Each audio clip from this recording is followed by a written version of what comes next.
Naniniwala ka ba na sa halagang 300 pesos dito sa Angeles City ay meron ka ng mga kaing Anli? May sukli ka pa na piso. Eto na ata ang pinakapanalong putok-batok food trip dito sa Pampanga. Kasama natin ang Team Canlas TV sa Pampanga for not one, but 2 epic stops. Dahil bago ang 299 pesos na Only Lechon sa Angeles City, ay isa munang legit na bulalo feast sa Fontillas Bulaluhan sa Clark, Pampanga. Sulit na putok-batok food trip, let's go!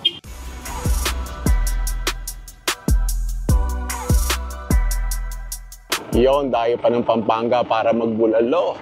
Ay aanhin, legendary daw are, Fontillas Bulaluhan. At yan, may mga lutong ulam din sila, pero we're here for one thing and one thing only, yung kanilang bulalo. Ba, pero parang kasasarap din na rin ah. Oh, may tortang talong, paborito ni Aisha yan. Meron din silang sisig, may adobo, may mga isda, lechong kawali, may dinugan din. Tapos mukha naman malaki yung dining area sa loob, pero dito tayo sa labas para may natural light tayo. At are ang mga serving nila, ganyan ang serving. Isa lang daw ang serving size sila din eh. Yan, mga nagupit-gupit na yan. Saan yung ginupit? Garne. Yan. Yan ang itsura ng kanilang mga malalaking tipak ng bulalo. Oh, mukhang masarap, malambot kaya, magkakaalaman yan. Malasa kaya, ay bukod sa lasa ng baka, ay di doon sa sabaw, magkakaalaman yan. May pinapasulak na sabaw din eh. May mais-mais pa eh. Yan, isang sign ng legendary na kain ng pag may gayaan. Newspaper clipping na kupas na.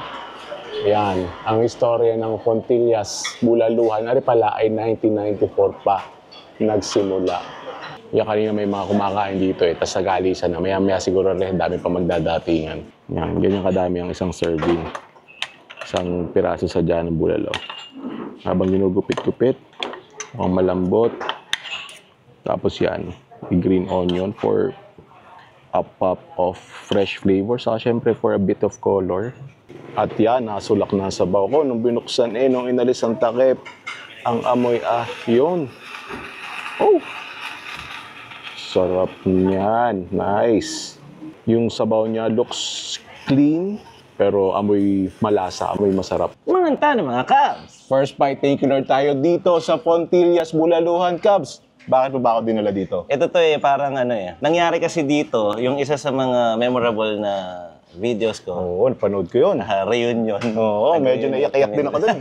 Nangilid din yung luha ko, gumanon ako dun eh. Medyo nakakaluwa na nandito kami, so medyo nostalgic to. At bukod naman dun kasi, bago pa nangyari yun, palagi namin pinupuntahan dahil nagtrabaho ako dito sa Clark. Oo, sa 1994 siya. Alam mo kasi yung father ko, Air Force kasi yun na-assign siya dito. Parang may big memory ako na kumain siguro kami dito, nung bata-bata ako. Hindi mo lang natandaan. Hindi ko lang matanda, bata pa ako nun eh. Pero siguro, kasi legendary na siya kilala sa Clark, malamang dinala ako ni Airpod dito.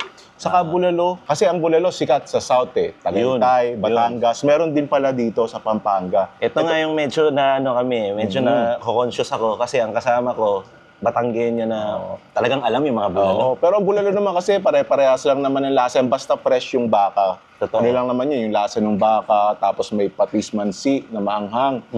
Panalo niya, saka sana malambot yung laman. Okay. Subukan muna kaya natin ito sabaw. Okay, sabaw muna. Dito magkakaalaman eh. Yon, sabaw muna. Cheers! Cheers! Oy, quality. Ayun. Yung lasa ng baka, parang sa amin din sa Batangas, parang ganyan din.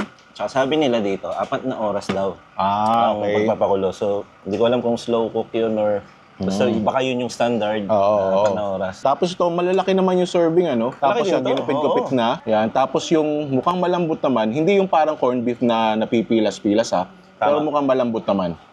Yan, kakanina na natin to.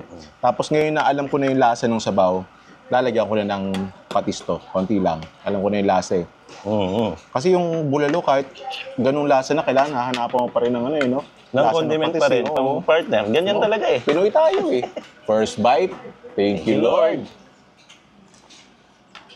Malambot naman. Ganito din naman yung kinain namin last time. Tama ka, hindi siya yung sobrang lambot talaga. Parang mag-create kasi na parang corned beef. Pero, yung lambot na kaya mo nang kainin talaga. Hindi ka mahirapan. Tama. Kasi yung iba, ganun yung hanap eh, sa bulalo. Yung may laban pa ng konti. Para sa kanila, satisfying yun eh. Bilang Batanggenyo, ano ba pagkakaiba? Pagka nakikita mo siya, tsaka nafe-feel mo siya ngayon, nalasahan mo siya. Pareho lang eh. Ganun lang eh, no? feeling ko nga rin ganun. Kasi vlog din ako dun eh. Oo, di ba? Ang tanggal. Ang bulalo kasi, mukha lang siyang komplikado kasi ang tagal lutuin. Pero one of the simplest dishes na nandyan, pakulo ka lang ng baka, Totoo. palasa ng konti. Asin nga lang minsan to, tapos dahon lang ng sibuyas. Yung iba, lalagyan pa ng corn, mais, Oo, di ba? Tama. Tapos yan, nasa pagalingan na rin ng yung iba na pag ganito mga legendary na, yung talagang alam na nila kung gaano katagal lutuin, hindi sila nagmamadali, alam na nila kung anong oras papakuluan para pagdating ng mga diners, ay ready na sila. Saka sa bulalo, pagdating sa bulalo, ang tingin ko naman, pa-qualityhan lang ng Oo, karne. ng Kaya nga karne. sa Batangas ay sikat siya dahil nandun ang mga baka talaga. Oo, Padre Garcia, nandun ang cattle trading capital of the Philippines eh. Hindi natin alam, baka itong baka na to, dumaan din doon. Baka doon nagkabentahan to. Pero quality, sarap to. Yun, katulad nga sinabi namin, nakadepende lang sa kalidad ng meat o karne gagamitin or bulalong gagamitin, ang lasa ng bulalo. Sabi ko, Clark, maraming mga Batanggenyo dito. So siguro, pag nag-crave sila ng bulalo, ihigop ng sabaw. Kahit ganito yan, may pinapawisan na tayo. Medyo mainit Meron tayo ng pwede katawan. Saka dito, hindi naman siya literal na sikreto, pero ang naging tawag nga namin sa kanya, sikretong bulaloan. Dahil nasa kaloob-looban siya. Tama, Clark, oo. sa airbase. Oo. So, mga sundalo, mga taga-airport, mga empleyado ng mga call center, yun yung kadalasang pumupunta dito. Kasi nasa loob ka lang ng Clark eh. Kasi ang alam ng mga turista na Clark, yung mga hotel-hotel dyan, yung mga international na kainan, ito yung mga locals, ito yung Clark na kinalakihan nila. Meron ito yung naman comfort talagang food ganun. nila, oo. Hindi naman porket sinabing Clark eh, parang city kung pakinggan, social kung pakinggan. Merong mga ganitong area po ang Clark na pangmasa pa rin. Yun ang maganda sa Clark eh. Kung baga, nagiging progressive, pero at the same time, yung character niya nandun pa rin. At yung character naman, malaking parte dyan yung pagkain eh, di ba? Totoo. Oo. Lalo na, malaking pressure siguro na nasa Pampanga. So, kailangan Tama, nilang oo. mag-offer ng ganitong pagkain. Oo. Ang sarap na sarap ka, Kabs, ah. Yes. Isa sa mga favorite kasi, bata pa lang ako. Hindi naman batang-bata, nagtatrabaho na ako noon. Dito talaga kami kumakain, noon pa man. So, ang tagal ko rin nagtrabaho kasi sa Clark. So, nostalgic para sa akin ang kumain palagi ito. At hindi lang bulalo meron dito. Oo nga, kita ko nga. Parang karinderya na rin talaga siya na may iba-ibang ulam. Yung mga kasabay natin kumain, nagsisisid. Pero kasi ngayon, medyo chill lang tayo. Kasi mamaya may kakainan tayo na unlimited lechon. Totoo yan. Daka. Bigla ako napa-slow down. Uy, magle-lechon na pala tayo mamaya. Pero sobrang sarap eh. Kailangan tayong kumain dito. At ito, huwag naman natin sayangin tong utak. Yan, kakainin ko yan. Oo. Yan. Yan na yun. Utak ng bulalo. Samahan ko na rin ng laman. Yan. Tapos ako, lalagyan ko na ng sili yan. Naku, nilagyan pa ng sili. Diyos ko po. Yan. At hindi yan. Dali kong dali yan. Ay, hindi ka napapaibig dyan. O paano, Kaps? Kita-kita tayo sa sunod natin food trip. Ubusin mo na ito. Kainin mo na yan kasi medyo mag-iiwas ako dyan. Kita-kita tayo sa unlimited lechon. Tara! Game!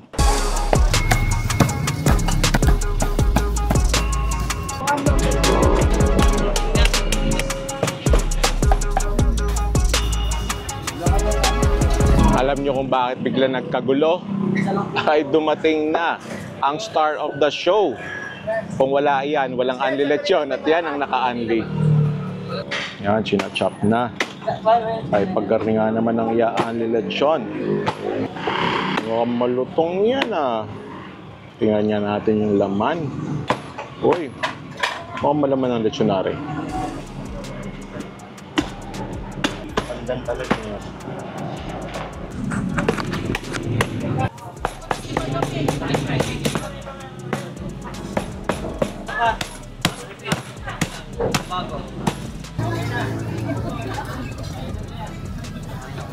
Side dish.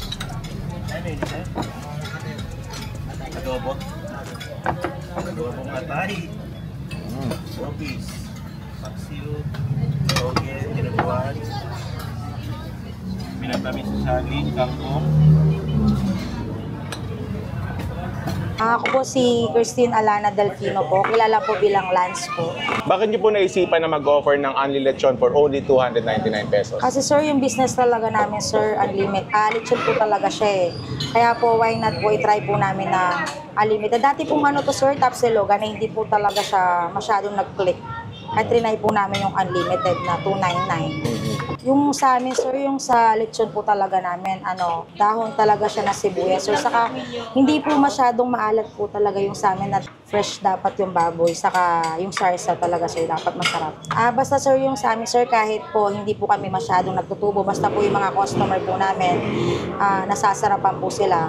Talagang araw-araw po talagang naengganyo po kami na mag-serve po talaga ng masarap at mura na lechon everyday. Yung normal po na kainan, medyo challenging na po yan. Pero pag ganito po unlimited na, mura pa, alam ko po mas challenging po yan. Ano po yung mga challenges po na na-encounter? Sir, yung mga ibang customer, sir, talagang, syempre, sir, 299 siya, di ba, unlimited. Yung iba po talagang customer, sir, hindi nila kami minsan talaga naiintindihan. Gusto nila, unlimited daw, iti-take out. Syempre, sir, hindi naman talaga pwede yun. Saka yung mayroon kaming mga leftovers, sir. Refill sila ng refill, pero yung may leftovers sila, ayaw po talaga nilang magbayad. Sabi namin, kahit 50 times kayong mag-refill, okay, basta wag po kayong magtitira po ng leftover. Lagi po naman namin i-explain po sa kanila yun, pero syempre po mag-smile ka na lang sa kanila. Kahit po na na-stress ka na, syempre, customer po sila eh. Meron naman po ba kayo yung tipong nakakatawa or memorable na experience sa ibang mga customers? Opo sir, meron naman po talaga. Saka lalo sir na pag nasasarapan talaga sila sir, talagang mabawala yung pagod po talaga namin sa kanila. Ano po yung typical na dami ng lechon na nauubos nyo sa isang araw? Pinakamarami po namin sir na paubos 15 pieces po. 15 pieces? Opo. Ganun po karami yun. Ano po ang future plans nyo para sa Only Lance Lechon? Siyempre sir, yung more branches talaga sir, yung malapitan namin yung mga hindi kayang makapunta po dito.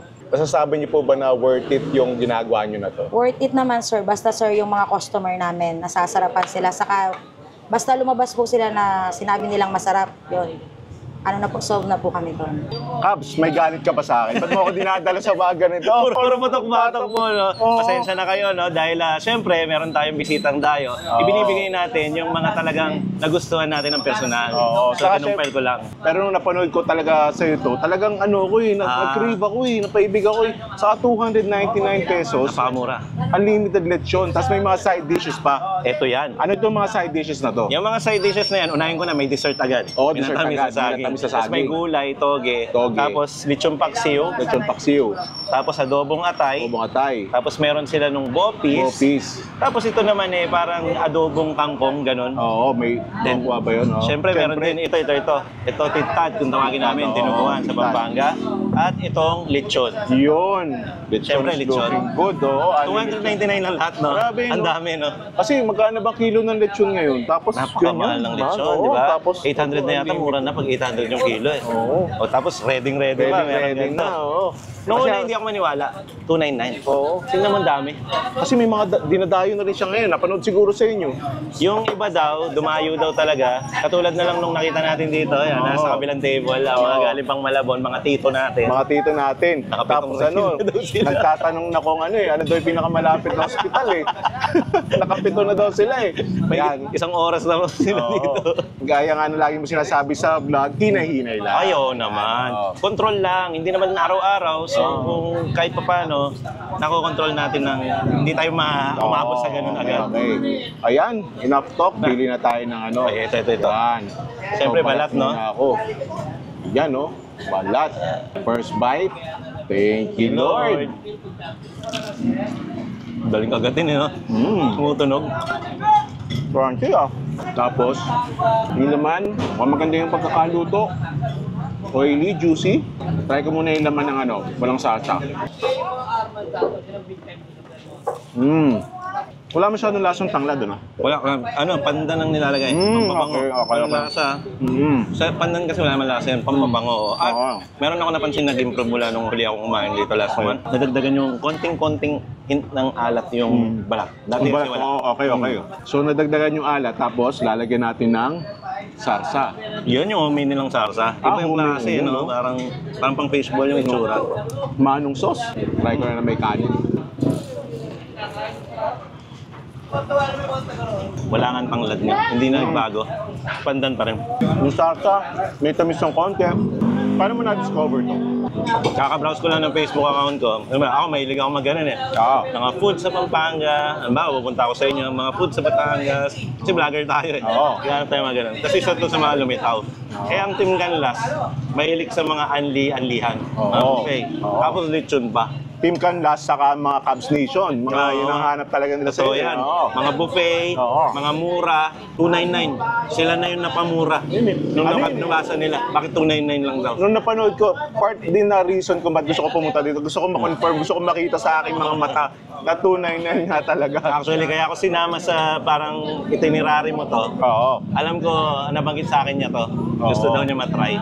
Tapos yan, bukod doon sa lechon, may mga side dishes pa. At yung mga side dishes nila ay pangmala. Ito, tidda ng tawag nyo dito. No? Sa amin, dinuguan or dinugan. Yan. Lechon, masarap talaga. Dinuguan ka. Yan eh, no? Totoo. Kasi yan na rin yung mga lamang loob niya eh. So maraming version ng dinuguan. Oo. Sa iba, ang tawag nila dito, tinumi. Sa iba naman, serkele. Pero lahat yon may dugo. Sa tingin mo, bukod sa mura at sulit, bakit dinudumog yung mga ganitong klase ng kainan? Kasi sa plate siya eh. Kumbaga, nakikita natin, sa harap pa lang, nandun na yun ito naka-display na, Oo. nasa kalye. Kasi makikita mo mga kumakain, alam yung mga taong pag nakita mo silang kumakain, ang saya nila. Oo. Parang nakakahawa. Parang nakakurious na tuloy. Nakita mo may pila sa labas, bakit hindi ako pumasok? Oo, Mas 299 nakasulat. Oo. Saka may show factor eh, no? Yung nakikita mo, naririnig mo, Yun. naamoy mo, nakikita mo. Kasi yung sa akin ang pagkain, ano yan eh, it's a complete sensory experience. Hindi lang yung lasa, yung nakikita mo, yung naamoy mo, yung naririnig mo. Tapos ito yung street food vibes eh. Yung naririnig mo yung mga sasakyan, di ba? Di ba, narinig din sa mic ngayon na may mga dumadaan. Katapat po namin yung kalsada. Pero sa loob po ito, wala po kami sa mismong daanan. Oo. At saka yun, totoo nga, yung pagkain, mas nakakahawa at sumasarap kumain pag marami kang kasabay. Tama. Pag maraming tao, parang nakakatuwang kumain. Oo, ito, hindi naman bola to, pero kung ako lang kakain dito, hindi ako mag-enjoy eh, kaya maganda. Totoo May naman. kasama ako, oo. Saka, pag kailangan ko isugod sa ospital, may magsusugod sa akin. Joke lang. Wala namang ganun. Kaka-check lang po, okay lang. Okay na po, joke. Galing pa tayong kanina. Tumakbo-takbo ba tayo sa treadmill? Tama, oo. So kung bawal, iwasan. Kung pwede naman, ano lang, tingim-tingim lang. Saka kung unlilitsun lang to, kung wala siyang mga side dish na ganyan, maumay ka rin naman. Tama. Totoo naman yun. Kaya siguro, sobrang dami nila. Pero, kung sakaling nag-try nyo to, minsan po, nag-iiba to. Nung tulad nung kumain kami, wala namang atay noon. Oo. Wala naman tong mga ibang gulay. Yung Pero iba ang nakita yung ko transfer. consistent dyan yung bopis eh. Kahit paksiw. Paksiw. Try nga natin itong paksiw. Uy. Oh, may sabaw pa. May sinigang. Ayan, Ano salamat yung sinigang, po. idol? Oh, sinigang na. Uy, Oo. sinigang na luto. Oo. Ay, umuusok pa. Sure up. Yan. Saka ano siya, ako bukod sa mura at sulit, masarap din eh. Overall natuwa ako. Saka yung asim ng sinigang, Oh. tamang-tama. Pang ano to eh, pang patisili to eh. Ganito ka-asim. Okay. Oo nga. Init. Yung ano nila, atay, never ko pa na-try yan. Subukan mo rin. Hindi ko alam kung adobo style siya o parang bistek style. May sibuyas eh, parang bistek style siguro. Pero itong mga ganito, atay, ang baboy, okay din to. Yung iba nga, piniprito lang to, okay na eh. Oo. Sakto lang, hindi naman ng over. Tama. Pagka sumobra kasi talaga yung tigas eh, no? Oo. Sakto naman. Tigas, sakto naman. Although, pwede pang konting undercooked. Pero sakto naman, hindi naman yung magre-reklamo ka. Siguro sumobra ng konting-konti lang. Konting-konti lang. Saka masarap din yung salsa. Solid. Ito yung mga vlog na ako mismo sa mga vlog ko. Pag ganito karami nakahain, nalilito ako anong unahin. Nalilito ako paano i-explain sa mga kumakain na ano nalalasaan mo kasi halo-halo na po ang nalalasaan namin ngayon. May asim, may alat, may umami, may mga ganitong texture na tamang lambot, tamang tigas, tamang crispy. It's a fiesta of flavors na kumbaga parang gano'n naman i-describe ang pagkain dito sa Pampanga. Iba-iba. Oo. Pero sa mga side dishes, yung dinuguan yung naging paborito. Dinuguan, okay din. Sarap. Nagustuhan ko yan. Si camerawoman, Mrs. ko, bopis ang gusto niya. Bopis ang gusto niya. Yan. May dessert pa nga pala tayo. Yung bopis dito, ang tawag pulutok. Di ba, baga ng baboy. Pag pinirito mo yan hanggang sa pumuputok-putok mo siya, kaya pulutok. Sa iba, ang bopis may kulay. Pero pag dito sa Pampanga mo siya kinain, medyo dry version siya Okay. na walang pampakulay. Ganyan lang siya, as is lang. Tapos narinig ko yung kwentuhan nyo na may-ari kanina. Talagang dinumog daw sila dahil ng vlog nyo. Nasa vlogger, anong feeling mo pag nagbibigay ng feedback sa ganun? Ano yun eh, parang nandun ka na sa point na parang, wow, parang mission accomplished. Tama. Hindi na natin pagkakaila. Ang pagbablog trabaho yan. Tama. Meron naman tayo talaga nakakuha dyan. Pero yung para meron ding makuha yung binablog mo is sobrang fulfilling na nun. Tama. Parang lumagpas ka na talaga dun sa gusto mong mangyari. Kaya parang sobrang blessed mo na. Kaya napaka-thankful namin sa mga ganun. Supportive yung mga nanonood. So, anong nangyari dito sa pag-vlog mo nito? Parang win-win-win situation eh. Tama. Win sa'yo bilang vlogger, win yung may-ari kasi dumami yung customer, lumawi yung business. At balita ko para mag-expand pa sila eh. Meron daw. Meron daw, soon. yun. Very soon daw. Oo, at syempre, win sa mga viewers, sa mga mangangain. Nakahanap sila ng ganito Totoo. na 299, kahit hindi special na okasyon, nakakapag-lechon sila. Sipin mo yun para tayong buhay na researcher o encyclopedia ng mga kakainan dito sa Pilipinas. Parang ganun. Yun yung part ng trabaho na rin natin. Ako, lagi ko sinasabi, trabaho to. Para, well, maintindihan din ng mga viewers na siyempre, masaya tayo sa trabaho natin. Trabaho siya. Hindi siya pwedeng full-time mo siya nang wala kang ibang ginagawa eh. Oo. Ito lang talagang ginagawa pa minsan eh. Tama, oo. Full-time tayo dito eh. Ang nakikita lang nila yung ginagawa natin dito. Pero yung before, during, after. Behind the scenes. Oo. Yan. Pero it's a blessing na talagang nagagawa natin to Oo. bilang trabaho natin. At masaya siya. Masaya. Nakakasalang biro mo kanina nga, taga Malabon daw. Lumayo pa na. At ako, taga Batangas, di ba? Lalayo ka pa ba? Mas malayo ako. Oh, literal, sa'yo ko napanood to, di ba? Grabe. Oo. From Lipa. Alam mo, nung na-schedule to, sabi ko sa wakas, darating na si Jaysa ng Pampanga. Kasi nung Lipa, parang sinulit ko siya eh. Sabi ko, nakakaya naman, hindi makabawi. Ang tagal kong hinintay. Kumontak ka, buti na lang kumontak ka na. Maraming salamat. Nasulit din naman yung dayo ko dito. Ang dami natin napunta. No? Nahihiya nga ako na nung parang, kukontakin ko na ba siya, pilitin ko na ba siya pumunta dito? Kasi hindi pa ako nakakaganti. Oo. Ito, ganting-ganti na po tayo. Pagdating sa Kapampangan po, hindi nyo ako kailangan pilitin. Saka syempre yung pagkakataon na maging co-host ka, hindi mo rin ako kailangan pilitin. Sa wakas lang, nagtagpo na ang schedule natin. Yes. Oo. At ito pa lang kainan na to ay sulit na tayo. Solid. Itong episode mo na to, ito yung mga katang putok-batok version ng Pampanga mo. Oo. Putok-batok. So, kanina kumakain na tayong bulalo dun eh. Oo. So, dito, parang anilitsyon. Ang mga pagkain dito, putok na putok sa lasa. Pag naparami, puputok din ng batok eh, no? Kaya, dahan-dahan lang. Kami po, with control lang. Pag nakikita nyo kami sa camera, dami namin kinakain. Pero pagkatapos po niyan, tapos na yun. Pag-uwi namin ng Lipa, ang palaya at gulay kami lagi. Ang palaya, itlog, tuna. Si Jay Sada po, uwi na nagja-jogging na lang. Para talagang Jogging na lang nadalag mula lahat dito. yan. Pagka may pagkakataon, gusto ko ulit makatikim ng mga Batanggenyo na pagkain, na mga lutuin. Marami pa tayong iikutin, no? Ayun, so Cubs, hindi ko alam kung magkikita pa tayo sa trip ko na to. Hindi, sa trip ko na to. Wala ko, hindi. Just in case lang. Kasi medyo biglaan din yung trip ko. Nagulat ako, kakakain mo. Para sa ang lakas-lakas ko pa kanina. Bigla ka nagbabaalam. Parang ang lakas-lakas mo pa kanina. Okay. Sige, Ayun, no? So maraming salamat sa pagsama mo sa akin. Salamat din sa inyo. Sobrang nag-enjoy ako, sobrang nabusog. Ito yung sobrang iti-treasure ko na food trip at babalikan ko para dagdagan. Yun. Maraming salamat din na dumayo kayo dito. Akong pinagkatiwalaan mo mag-host sa'yo at mag-tour ka. Salamat din kay Mrs. mo, Aisha, sa pagsama din sa trip na to. Talagang nag-enjoy po ang lahat behind the scenes ng mga pangyayaring ito. Ang daming naganap, hindi lang documented lahat. Yun. Thank you. Siyempre, bukod sa'yo, Cubs Chess, sa buong Team Canlas, maraming salamat. Yan, yung mga hindi nyo nakikita sa Ang dami nila dyan, harap na kami, dami yan. Maraming salamat sa inyo. Okay, magsasawa. Baka sa next week, nandito na uli ako. Hindi na kaan. Pahinga muna yan, dumidigay na. Feeling ko bago mo isara yan, gusto ko itanong, ano para sa'yo ang pampanggatang mga Kapampangan food at ang mga tao dito? Yan, ganda bilang tayo. yan. Ganda tanong yan. Pansara lang. Oo, sa mga tao talaga, ang mga Kapampangan, malalambing eh. Malalambing ang mga Kapampangan, mabait. Yung alam mo na, yung ugali nila sa pagluluto na may pagmamahal, yun din yung pakikitungo nila sa mga tao. If it makes sense. Kung baga kasi, di ba, ang mga Kapampangan, sanay sila na talaga maproseso ng luto, may pagmamahal, hindi nila minamadali. Parang yung mga Kapampangan, mga tao din, parang ikaw.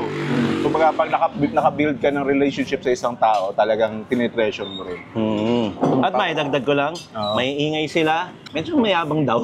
Hindi naman totoo. Oo. Maingay lang kami. Oo, kasi Yun lang. sanay Malakas ako lang. dyan kasi ganyan din kami mga Batanggenyo. Akala lagi galit. Malakas lang Malakas ano, mag-usap. akala lagi Oo. galit. Oo, Sisigawan. pero ano yan, oh. Kaya siguro mga Batanggenyo at Kapampangan ay nagkakasundo. Ayan, sa pagkain naman, Pala sa pagkain. hindi naman kailangan, alam na naman lahat ng tao yan, culinary capital of the Philippines. Bilang Batanggenyo, yan naman ay tanggap ko rin. Although, ang mga Batanggenyo hindi naman magpapatalo rin Masarap yan. din ang luto sa Masarap ay, din sa Pampanga. Sa Batangas. Oo. Pampanga tuloy.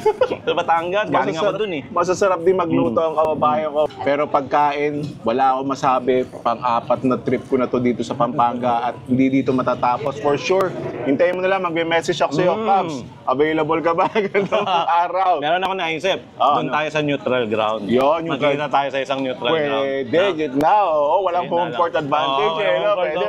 Parehas tayo mag-explore. Oo. Parehas nating first time. Parehas tayong walang idea. Yun, maganda. Abangan nyo yan. Kaya subscribe kayo sa akin at subscribe din kayo sa kanya. Cubs, Team Canlas TV po. Cubs Chess po ng Team Canlas TV. YouTube po. Meron din naman Facebook pero YouTube kami madalas. Oo. So yan, in case you missed it, ay hindi ito yung first vlog namin ni Cubs dito sa Pampanga. Panoorin nyo dito, doon natin itutuloy yung food trip natin. At syempre, huwag kakalimutan, click the subscribe button and notification bell para kita-kita tayo sa future food trips. Thank you for watching. Yan, kumuha pa ng dahilan para May maka-isa pang dahilan subok. po para maglasa. O sige. Yun. I'll see you in a bit. Manyaman, Kenny. Yaman Kenny. Bye, peace out.